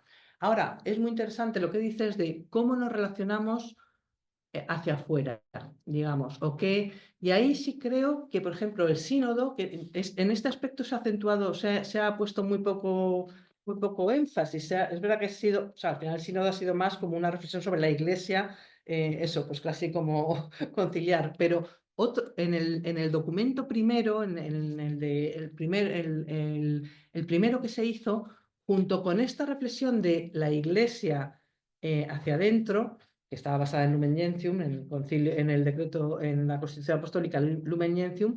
La otra, como el último, es la evangelización, la misión y la propia ser iglesia, cómo está llamado a hablar y relacionarse con el mundo. Y las otras dos fuentes eran Gaudium et Spes y el decreto Ad Gentes. ¿En qué sentido? En decir, bueno, es que es fundamental que la Iglesia no esté tampoco cerrada en sí mismo y solamente nosotros, sino que todo el tema de los signos de los tiempos, que la Iglesia puede escuchar, puede también aprender y escuchar de toda la humanidad, en línea con las encíclicas del Papa Fratelli Tutti y Laudato Si. Es decir, es que en el fondo todos estamos en la misma barca, ¿no? Que esta es una idea que repite mucho el Papa, todos estamos en la misma barca. Los cristianos no estamos en un platillo volante, sino que estamos en el contexto de la humanidad. Entonces, hay muchas cuestiones que también efectivamente con humildad podemos decir, bueno, pues llegamos tarde, pues evidente, o sea, que en el sentido de decir, podemos reconocer que ha habido efectivamente que a lo mejor bueno, pues en esta nueva concepción, sobre todo de la mujer, a lo mejor en la iglesia, etcétera, nos ha influido el cambio social. Pues evidentemente sí, no, tampoco tenemos que, pero igual que a la iglesia de los primeros tiempos, pues estaba influida por el mundo judío del que había nacido y luego rápidamente por el Imperio Romano. O sea, no pasa nada, justo la iglesia no somos una secta que estamos ahí mirándonos a nosotros mismos, sino que nuestro ámbito es el mundo, la amplitud de las personas y también aprendemos y reconocemos con humildad que efectivamente aprendemos mucho de los otros y ser capaces de hacer ese discernimiento, que a veces la gente tiene mucho miedo. ¿No? Esto es la Agenda 2030. Bueno, pero vamos a ver, habrá muchas cosas de la Agenda 2030 que podamos perfectamente compartir como cristianos. O sea, no hay que demonizar las cosas. Lo que no nos parezca coherente es lo que tendremos que criticar, pero no un maximalismo, ¿no? Me refiero, entonces, saber que podemos aprender, saber que... Y eso es lo que tiene que discernir la Iglesia. Que bueno, ¿qué nos enseña también los signos de los tiempos? Que también hablaba el concilio, ¿no? Pues, y no hay, o sea, ahí no habría problema. Entonces, que hay cosas que avanzar, por supuesto, pero bueno, pues ahí vamos un poco haciéndolo, ¿no? Insisto, esto es desde mi visión. Hay dos manos pedidas, Héctor, y después Jesús. Sí, yo quería preguntar una cuestión un tanto a lo mejor polémica, desde esa perspectiva de la capacitación bautismal de todos fieles, ¿no? La nueva reordenación de la curia, de la sede apostólica, ha tenido cierta polémica con la participación de los laicos en funciones, oficios que pueden ser entendidos son del Munus Regendi y que por no ser ordenados no deberían acceder a esa, no sé qué opinión le merece. Sí, a mí me parece, no lo he citado porque ya me parecía ponerme muy petarda con el derecho canónico, pero a mí me parece que es es decir, creo que por un lado es una reforma de la curia, efectivamente, valiente en cuanto a la expresión, pero que va totalmente en coherencia con lo que decía el Código del 83. Por eso he hablado de lo juez eclesiástico. Claro, el juez eclesiástico es una figura que en sí misma desde el primer momento fue polémica, por eso el juez ejerce verdadera jurisdicción. Si uno dice que la jurisdicción en la Iglesia depende del ministerio sagrado, no cabe la figura del juez laico. Y un poco esto llevado a, en vez de juez que hay, en fin, pues potestad judicial, hace justicia, etcétera, llevado a los ministerios, que al final los dicasterios son los ministerios del gobierno del Romano Pontífice, es la misma figura. Es decir, el reconocer que un laico puede ser prefecto de un dicasterio, ¿qué es? Es decirle, como decía Irlanda, ¿no? en la presentación, es que la persona que está al frente de un dicasterio, como el juez eclesiástico, no lo es porque sea sacerdote. Un sacerdote no puede juzgar porque sea sacerdote. Un cardenal no tiene potestad de jurisdicción de régimen en esa materia por sí mismo, lo tiene por el encargo, por el oficio que le ha concedido el Papa. Los laicos podemos ser jueces porque tanto laicos como sacerdotes no somos jueces por nosotros mismos, somos jueces en el juez nato, o sea, porque nos ha encomendado, nos ha dado ese oficio el juez nato, que es el obispo de la diócesis. Pues lo mismo en el plano universal. El que es presidente de un dicasterio, el prefecto de un dicasterio, lo es porque el Papa le ha encomendado ese oficio. Y puede ser clérigo, laico, religioso, es indiferente. Esto que parece muy rompedor, porque es verdad que era el pastor bonus, que era la antigua regulación de la curia romana, sí reservaba a los cargos que tuvieran ejercicio de la potestad de orden, los reservaba a sacerdotes al menos. Bueno, pero es sacar las conclusiones, digamos, del código, como decía, de que sí permite, o sea, el laico puede, el canon es un poco ambiguo, porque dice, el laico puede participar del ejercicio de la potestad de orden, pero, o sea, porque ahí siguiendo la escuela de Múnich, digamos, ahí fue un canon de consenso. Pero luego en el canon 228, que es el de los derechos fundamentales de los fieles, que tiene rango, el otro está en normas, que es como más técnico, digamos, pero en los derechos fundamentales de los fieles, que se entiende que tiene rango constitucional, realmente el canon 228 ya dice con toda claridad que los laicos pueden ser encomendados, o sea, se pueden recibir todos los oficios, tal cual.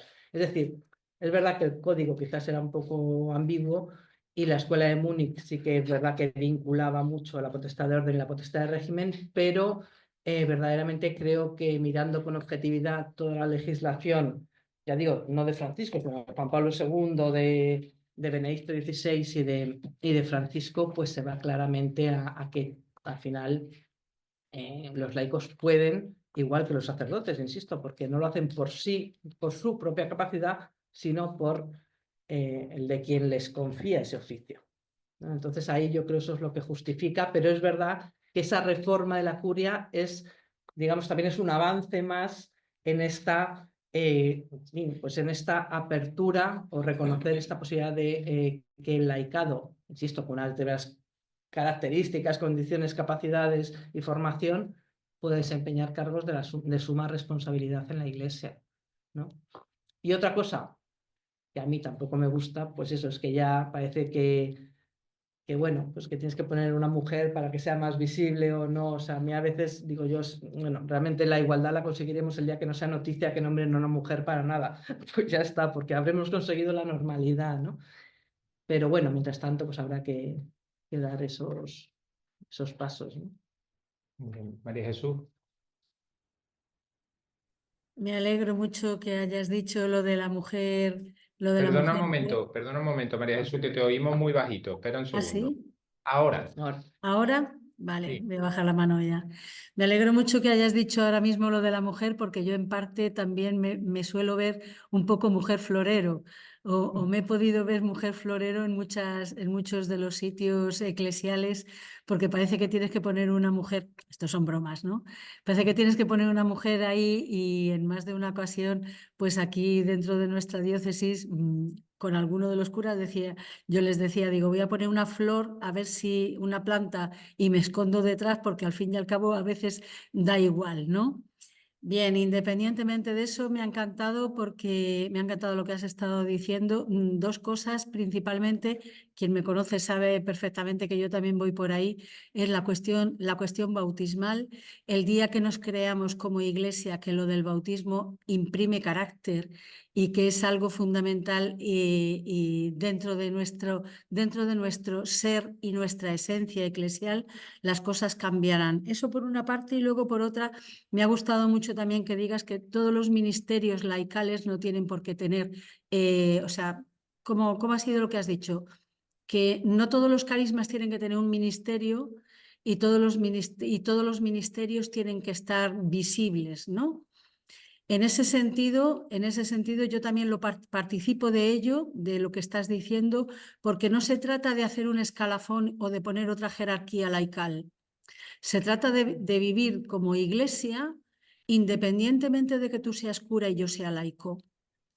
Se trata de ver qué es lo que tenemos por delante y ver cómo lo tenemos que realizar y quién puede ocupar el lugar. No se trata tanto de ver qué cotas tengo que ir alcanzando como laico, sino qué es lo que tenemos que hacer como iglesia. Y para ello tenemos que tener una formación bastante importante, tanto el clero como el clero, y voy a decir el clero nuevo, porque a lo mejor de los años, vamos a decir, los que tienen ahora unos 63, 65, por ahí a lo mejor noto yo que tienen otra perspectiva diferente, vamos a decir. Somos hijos del Vaticano, teníamos el Vaticano un poco más al dedillo. Entonces, ¿cómo ayudarnos? ¿Cómo ayudarnos a tener esa conciencia? No voy a decir laical, eclesial, sinodal. Cómo crecer juntos en esta sinodalidad, que tenemos esa palabra que es que ahora se nos mete por todos los sitios, ¿no? Pero esa sinodalidad que hace falta para que esa división clero-laico lleguemos un momento a quitarla de en medio y veamos cómo lo mismo que los cristianos se expandieron la gran mayoría porque el laicado estuvo ahí, no solo porque 12 estuvieron ahí, sino porque el laicado transmitió por todo el Imperio Romano. ¿Cómo darnos cuenta de que verdaderamente la cuestión eclesial es una cuestión sinodal y de todos? lo has dicho fenomenal, no sé. Sí, no, mira, me das pie un poco, porque os había puesto un texto de Francisco que me parece muy en esta línea, ¿no? Que no me ha dado tiempo a comentar, pero efectivamente un poco eso, es decir, y entenderlo que no es, que cuando se habla de estas cosas, que no es contra los sacerdotes, contra los clérigos, que a veces siempre parece eso que se están reclamando, ¿no? Cotas de poder, tal. No, sino volver a lo que nos une. Y ese discurso de Francisco me parecía, vamos, esta parte, este extracto, me parecía significativo. Dice, claro, anima en este discurso, que es justo a un congreso del Dicasterio de Laicos, Familia y Vida del 23, pero anima a recuperar una eclesiología integral como en los primeros siglos, efectivamente, como estás diciendo, en lo que todo está unificado por la pertenencia a Cristo y la comunión sobrenatural con Él y con los hermanos, ¿no? Superando una visión sociológica que distingue clases y rangos sociales y que en el fondo se basa en el poder asignado a cada categoría. El acento se pone en la unidad y no en la separación, en la distinción. El laico, más que como no clérigo o no religioso, que es una cosa que tenemos. Yo cuando uno estudia teología, claro, dice, ¿tú qué eres? Laico, laico, laico, porque ya no sabes cómo decir, pues soy laica, laica, laica, laica. O sea, es que no, claro, el laico al final no viene ni siquiera definido como tal en el código. Si es verdad que luego puedes decir en Christi Fidelis Laici, etcétera, pero en el código, en el fondo el laico está Como como por ausencia de, obligación, es ausencia es la ausencia de orden sagrado. Y una religiosa es laica desde esa perspectiva. Pues no tiene mucho sentido, pero en cuanto no ordenada, toda la vida religiosa femenina es laica. Entonces, claro, dice, bueno, no podemos definirnos por lo negativo, por la ausencia de una cosa, ¿no? Entonces, claro, eso me gustaba, es el laico, más que como no clérigo, no religioso, se considera como bautizado, como miembro del pueblo santo de Dios, que es el sacramento que abre todas las puertas. Por tanto, eso, realmente todos somos bautizados y luego ya entran las categorías, los carismas, en fin, pues la propia opción de vida, lo que sea, ¿no? Pero partir de lo que nos une y no de lo que nos divide, ¿no? En el Nuevo Testamento no aparece la palabra laico, más bien se habla de creyentes, de discípulos, de hermanos, de los santos y términos que se aplican todos a fieles laicos y ministros ordenados, ¿no? Bueno, pues esa es un poco la tarea, es decir, bueno, ¿cómo potenciar esto? Pues cuando el documento yo admito y parto de que es verdad que yo creo que puede haber incluso ya al final un cierto hartazgo con el término sinodalidad. Y parto que es así, o sea, que es verdad que hay gente que es muy, muy fan de la sinodalidad, pero en otros ámbitos puede crear un cierto hartazgo. Pero yo creo que hay que volver a insistir en esto, es decir, es que es volver al concilio, es volver a lo que es la iglesia. Entonces, que no te gusta sinodalidad, pues habla de conciliar, de iglesia conciliar, habla de iglesia pueblo de Dios, me da igual. Pero lo importante es esto, es decir, y la formación en esto. Y por eso cuando decía la insistencia del documento en la formación, es decir, seamos conscientes de esto, ¿y cómo hacerlo? Pues oye, en las parroquias, en las catequesis, en nuestros movimientos o grupos apostólicos, en las hermandades y cofradías, o sea, en la vida eclesial donde estemos, en toda la realidad de la vida eclesial, donde estemos, por lo menos, tomar conciencia de nuestro bautismo, ¿no? Luego es verdad que a lo y mejor además, a los de fuera, es decir, no puedes ir con ello a los de fuera o exigiéndoles porque están bautizados, pero por lo menos a los que estamos, digamos, implicados en la iglesia, etcétera, creo que sí es importante, bueno, pues formación en estas cuestiones para al menos hacernos conscientes de ellas, ¿no? y asumir la consagración bautismal. Bautismal, sí, efectivamente. Pero a mí me queda Muchas gracias. la duda, a raíz del comentario antes de Carmen, que ha sido muy expresivo, ¿no? Que tú decías, es que llegamos tarde, ¿no? Llega un cambio y llega tarde. Yo tengo la sensación que a veces las demandas de cambio son las que llegan tarde. Me explico. Llevamos casi 2 horas hablando de ministerialidad. Y ministerialidad deriva de ministerium, de ministerio, que deriva de ministerium, que tiene ahí dentro un minis, que es un minus, en su origen, y que significa en latín servicio.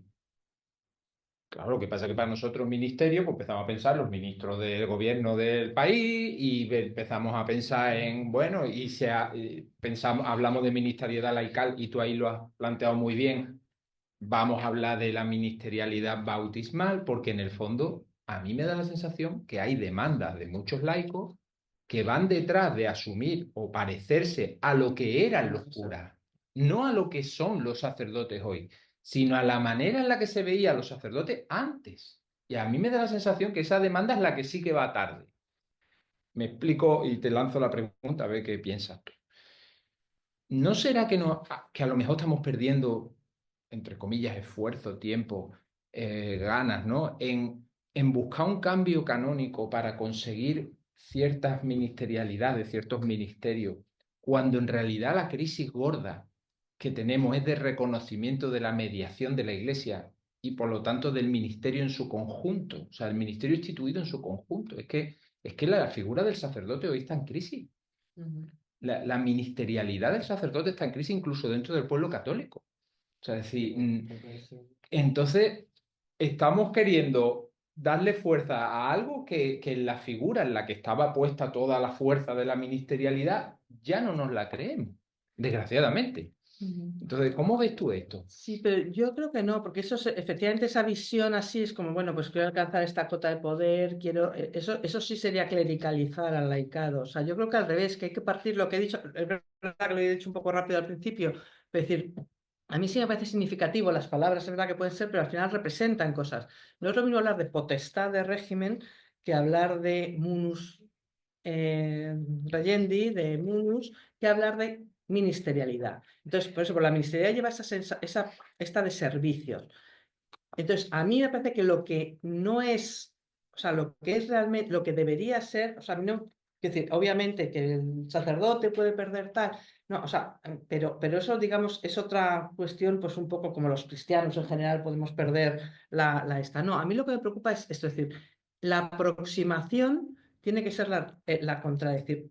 Y el principio, cuando he hablado del principio de capacitación, no es para ocupar cargos, sino para servir del mejor modo posible.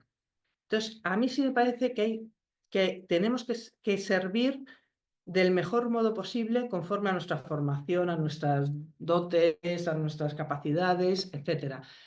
Pero igual que a mí, pues a lo mejor como canonista, como miembro del tribunal, me duele mucho y me fastidia que manden a lo mejor a un sacerdote recién salido, que no tiene, que lo que quiere es estar en su parroquia y que no le gusta y no ve como pastoral lo que está haciendo en el tribunal, cuando en cambio los laicos, que tenemos la formación, que estamos ahí, que sí que lo vemos con esa vocación verdaderamente de servicio y tal, eso es lo que a mí me preocupa, o sea, no por ocupar el cargo, sino porque creo que el obispo, y es un poco lo que quiero decir, el obispo tiene que tener la libertad. Oye, y si quiere nombrar a todos los sacerdotes, que ya digo que esto no es de cuota, o sea, sino, vamos a ver, si a ti te parece que los más aptos y los más preparados y los que mejor lo pueden hacer para desempeñar tal cargo es un sacerdote, pues, oye, alabado sea Dios, esa es la responsabilidad del obispo.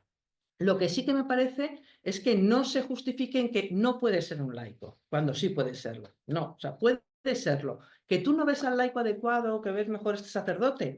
Aquí nadie tiene derecho a que te nombren para nada. Pero a eso voy. O sea, para mí, por lo menos, o yo lo veo muy vocacional y digo, pues a mí me parece que, por ejemplo, donde yo puedo aportar es a través de mi formación canónica, puede ser aquí o cual. Que oye, que luego en la parroquia me toca hacer otras cosas, vale, las hago encantada, pero me parece que hay como casos, cosas que se puede hacer. El caso que, a lo mejor el canonista va como más así, pero lo que hemos dicho, el acompañamiento a parejas divorciadas, acompañamiento a víctimas de abusos, etcétera. O sea, hay muchas labores que realmente, dices, es que las pueden hacer los laicos y además las pueden hacer en general, o sea, siempre habrá que elegir a la persona, pero tampoco es cualquier laico, tendrá que tener una formación, tendrá que tener unas dotes, en fin, psicológicas para acompañar, etcétera, ¿no? Pero me entendéis que cada uno pueda prestar el mayor servicio posible en bien de la Iglesia, de la vida eclesial o de la misión eclesial, si es efectivamente, y vamos, que no hay contraposición tampoco, vida y misión eclesial. Entonces, que cada uno pueda desempeñarlo donde mejor pueda servir. Y a mí eso es lo que me parece, que es el servicio, que no es alcanzar cuota de poder, sino, no, de servicio. Y por eso sí me parece que ese cambio de que al final, bueno, pues la responsabilidad también del obispo o del papa, ¿en qué nombramientos hace? Porque es muy delicado. ¿A quién nombras? O a quién haces párroco, por ejemplo, o a quién, ¿no? Entonces ahí sí que es verdad que es donde, bueno, pues quizás sí es bueno que se deje asesorar, que vea un poco como que escuche, ¿no? O sea, que ahí ya dependiendo del ámbito, pero yo lo veo más desde ahí, o sea, realmente como servicio. Manuel. Sí, buena perspectiva de seminarista, ¿no? De las charlas que llevo escuchando y en particular de esta charla, ¿no? Yo creo que esto, desde mi punto de vista, podríamos encajarlo con el Evangelio del domingo, capítulo 15 de Lucas, ¿no? Que empieza en el 11, ¿no? Y casi que veo que no sé si se ha expuesto en la mesa una necesidad que había que cubrir o se ha creado esta necesidad cuando se ha puesto en la mesa esta expectativa. Porque aquí, cada vez que hay reuniones, pues también se va diciendo, igual a gente, ¿qué es lo que podéis hacer? Jesús ha creo que ha dado en el clavo, y a mí me recuerda que el laico se ha transformado en el hermano del hijo pródigo. Es que llevo toda la vida contigo y no me mató un cabrito, y el padre dice, pero es que no te das cuenta que no entra en la fiesta, está enfrentado con el hermano, clericalismo, y lo mismo lleva el anillo y lleva la sandalia y no se da cuenta, no se mira en un espejo. Es heredero de toda la herencia del padre por ser bautizado. Y veo un enfrentamiento que yo antes nunca había visto. Y no sé si usted piensa que se ha puesto una necesidad en lo alto de la mesa o se está creando una necesidad y expectativa que no se va a cumplir. Pero ¿en qué en concreto?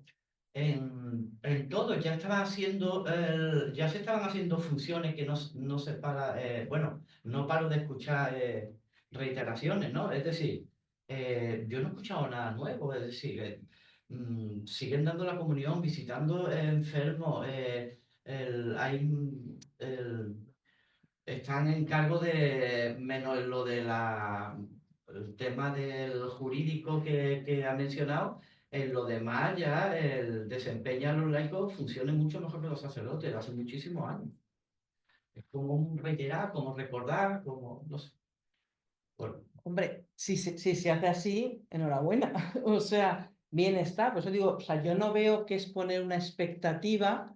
O sea, yo creo que es hacerse eso. O sea, por eso digo, para mí la sinodalidad es seguir, vamos, para mí y en la convocatoria del Papa, vamos, seguir profundizando en la recepción del Vaticano II. Por tanto, efectivamente, novedad, no, si novedad no hay, es seguir haciendo esto real. Entonces, si ya en una diócesis esto se hace con toda amplitud, con toda tal, con toda normalidad, y laicos y sacerdotes trabajan juntos y desempeñan las funciones tal, pues alabado sea Dios.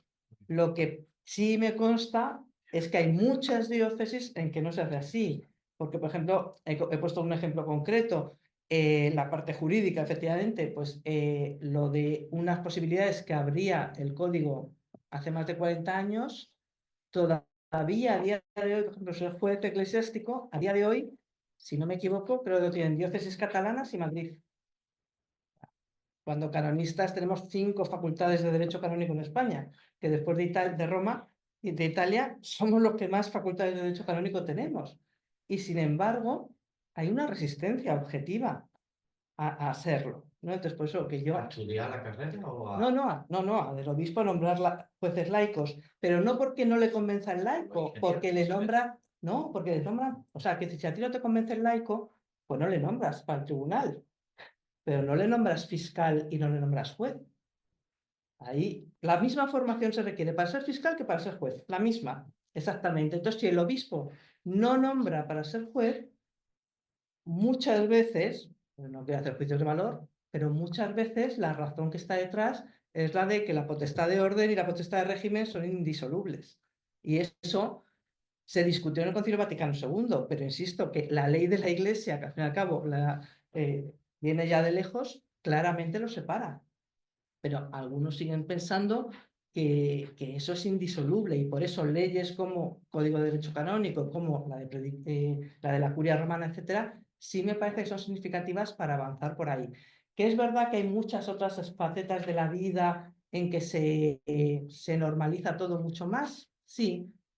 Pero bueno, yo ya digo, si esa es la experiencia, me alegro mucho. Pero, por ejemplo, una crítica que siempre hay mucha es la concepción, por ejemplo, del párroco.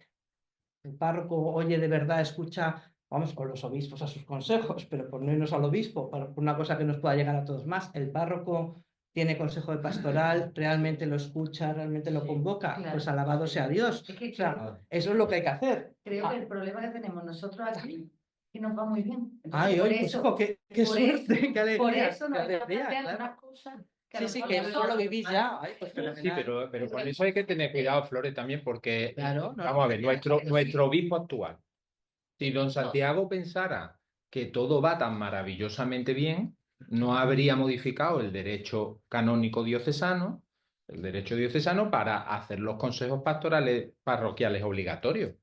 ¿para qué lo hace si no son necesarios? Porque lo hay en todas partes. Pero, Hombre, no. pero por eso Es digo decir, que creo que que vamos muy bien. nosotros tenemos mucha suerte ahora mismo que tenemos un obispo que yo Claro. considero, en lo que conozco, el más sinodal que yo me he echado a la cara. Porque es un hombre que se cree el concilio, que se cree la comunión con Roma y que se cree el pueblo de Dios. Y entonces se Y pone creo a que lo trabajar, admite, porque de hecho nosotros, Sí, por sí. ejemplo, pero ha tenido que modificar derecho. Y aún así, y después se está preocupando de reunir a los consejos, verse con ellos, darle tareas, decir, bueno, es decir, el hombre está trabajando para que eso que tú dices nos va bien, pues a lo mejor te va bien en tu parroquia, pero hay muchas en Huelva.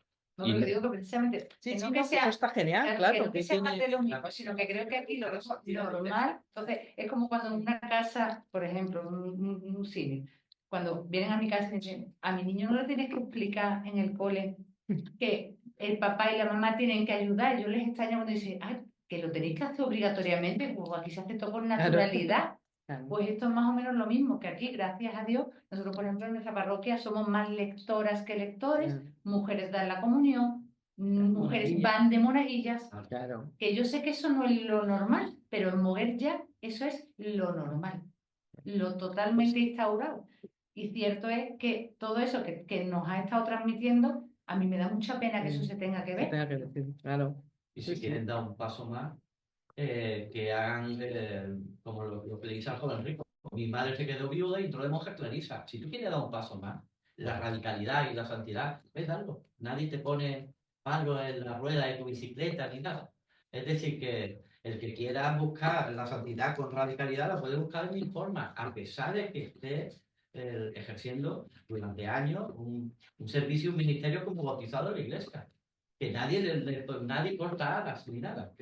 Creo. lo que pasa es que ser religioso Pero, no es hombre, la ser, santidad, no es ser más esa santo ni más vinculación, radical que un ¿no? laico. Claro, yo No, esa bueno, vinculación- No, a mí me ha gustado mucho, Carmen, de tu intervención y si no, sí, ahora mismo, pero acabo con esto. Y veía la imagen ahora en lo de Flores, ¿no? Dice, lo que hay que justificar es por qué este o este otro encargo no se le da a un laico, ¿no? Perdón. Y la identificación O sea, del ¿por qué no se bautista, puede ¿por dar qué a un no se laico? puede O sea, dar? pues ya Eso digo, es. no porque no se da a este, No se da a este, sino a ninguno. que no se pueda dar. Eso es. Y la diferenciación entre bautizado o la identificación en el bautizado como la clave común. Porque eso me permitía vernos como quién se identifica con el Cristo que sirve y quién se identifica con el que es servido por Cristo. Entonces él dice, yo no he venido a ser servido, he venido a servir. Entonces, en la medida en que cada uno de nosotros se identifica con ese Cristo sirviente, el ser ya después, mano izquierda, mano derecha, pie izquierdo, pie derecho, pelo de la cabeza, ya eso ya es menos importante. Pero claro, tiene que estar esa dualidad de quién sirve y quién es servido. Y yo no quiero ser servido. Yo quiero como configurarme con Cristo en el servicio, ¿no? A mí esa clave no lo había visto tan claro hasta hoy, te lo agradezco, en el alma, ¿eh? Porque me parece que nos ayuda a situar toda la Y a conversación. perder el norte. No, pues a mí Manuel, me ha gustado Manuel. mucho lo que he hecho porque es lo que yo, o sea, yo creo que lo importante es eso, normalizar. Que eso, que digan, jo, qué bien, o sea, qué bien que se hace, pues eso, normalizar. O sea, y que sea, o sea, que lo que tenemos que ir es a normalizar, o sea, que eso tampoco es inventar nada, sino normalizar, sí. De hecho, el mantra de nuestro párroco, y ya termino, es que el cura no tiene que decidirlo todo, que no me tenéis que estar preguntando todo, que hay cosas que tenéis que ir decidiendo, y nos regaña muchas veces, nosotros como alcalde nos regañan. Sois unos clericalistas. Sí, sí, que yo no tengo nada que ver, que eso vosotros, y eso sí que es verdad que te ayuda a que vayas rodando con cierta confianza, a hacer bien lo que puedes. Adelante. Yo iba a hablar de lo mismo, de por qué no puede ser un laico. La iglesia local es un mundo. No tiene nada que ver con la curia ni con nada. Las noticias llegan como en burro. Hay sacerdotes que tienen contratado a Lorine Express, que llega antes, pero sacerdotes que no llegan. Entonces, cuando el laico reclamamos, no queremos poder. O sea, si el poder dentro de la iglesia es muy chico, o sea, si es mínimo, el que va a conseguir un laico en un pueblo como Bonaire o como un pueblo como San Juan o como Moguer. Lo que necesitamos es que la iglesia funcione. Y muchas veces el sacerdote es el que tiene frenado a la iglesia, no porque él lo quiera frenar, sino porque no tiene más tiempo. Como el sacerdote tiene 24 horas, de las cuales duerme 8. El resto de las horas las dedica a la parroquia. No tiene más horas. no hay más. Entonces hay muchos proyectos, muchas historias, muchas asociaciones que no se le da pie porque sencillamente el sacerdote no puede dar más abasto. Y si tú no delegas en los laicos, que es lo que pedimos, no poder, sino delegación, que es lo que dice con tu sacerdote, y yo, hazlo tú. Yo hablando con el sacerdote que digo, mi vida, me lo estuvo diciendo. Bueno, pues él ha delegado los cursos matrimoniales en Juanmi y en Rocío y se lo ha quitado en medio.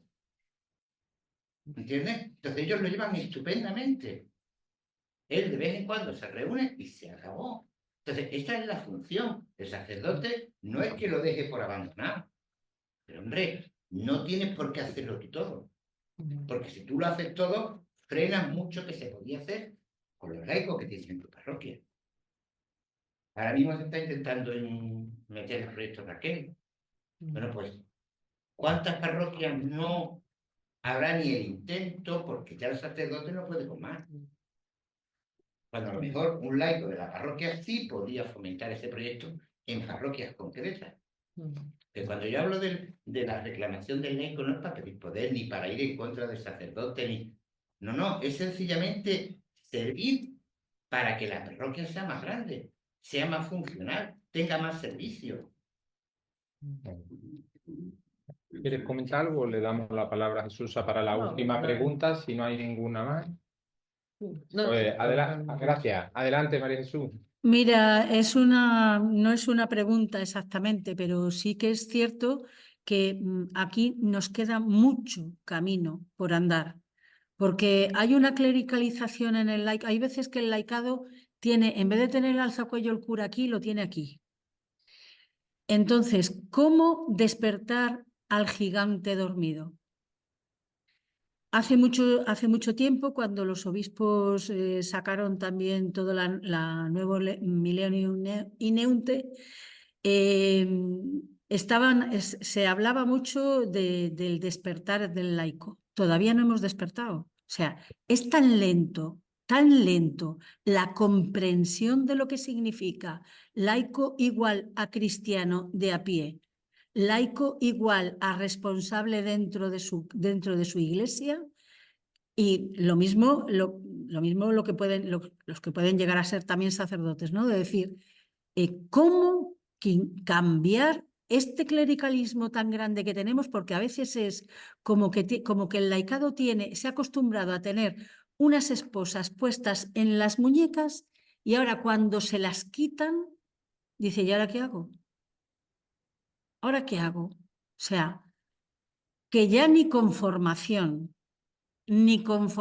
a veces. O sea, creo que tiene que ser una interiorización tan grande la que tenemos que hacer para poder cambiar toda esta serie de cosas, porque volvemos a lo mismo. Esta mujer que decía que, es verdad, yo también leo en mi parroquia, ¿no? Que somos muchas las mujeres que estamos, gracias a Dios, bendito sea Dios, y además nadie pide un ministerio de lector, aunque ahora se hayan hecho lectores también dentro de nuestra diócesis. No he visto ninguna mujer lectora todavía y sin embargo somos las que leemos normalmente dentro de las iglesias. O sea, tendremos que cambiar tanto una estructura interna para poder verdaderamente dar lo que somos, ser quienes somos y mostrarle al mundo verdaderamente lo que tenemos como lo más grande que hay, que es el Evangelio. O sea, esta serie de cosas todavía tenemos un gigante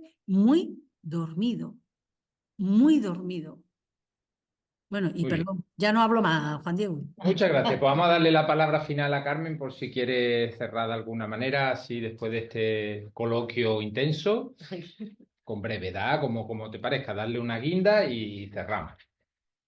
No, yo únicamente sí, o sea, un poco acentuar que un poco la idea mía, por lo menos, ha sido como acentuar la ministerialidad bautismal y lo común, precisamente es un poco también intentar evitar eso, como que haya las luchas de clase, ¿no? Es decir, o sea, que no es laico contra clérigo, contra tal, contra sacerdote religioso, sino simplemente partir de lo que nos une y es un poco lo que he dicho, ¿no? El mayor servicio posible y eso sí que nos dejen, porque hay la mies es mucha, ¿no? Pues que nos dejen también colaborar en todo lo que podamos, que es muchísimo, excepto lo que está reservado, ¿no? Entonces, eso es lo que me parece que es importante y siempre hacerlo efectivamente desde el común sentir de que todos estamos en la misma barca, de que todos somos miembros de la Iglesia, de que todos queremos lo mejor para la Iglesia, ¿no? Y entonces, bueno, pues no evitar eso, digamos, tensiones, sino intentar vivirlo pues de un modo pues verdaderamente eclesial, ¿no? Siempre, pues eso, puede haber... A mí, vamos, yo me voy confortada de que funcionen también aquí Huelva la diócesis y la realidad eclesial sea bueno, pues tan positiva, una participación de todos y una colaboración de todos. Y oye, pues ojalá siga así, se incremente y ojalá se contagie a otras diócesis también. Pero vamos, que daros las gracias por este compartir, que a mí me parece también muy, vamos, pues me parece muy enriquecedor y muchísimas gracias. Gracias a ti, Carmen.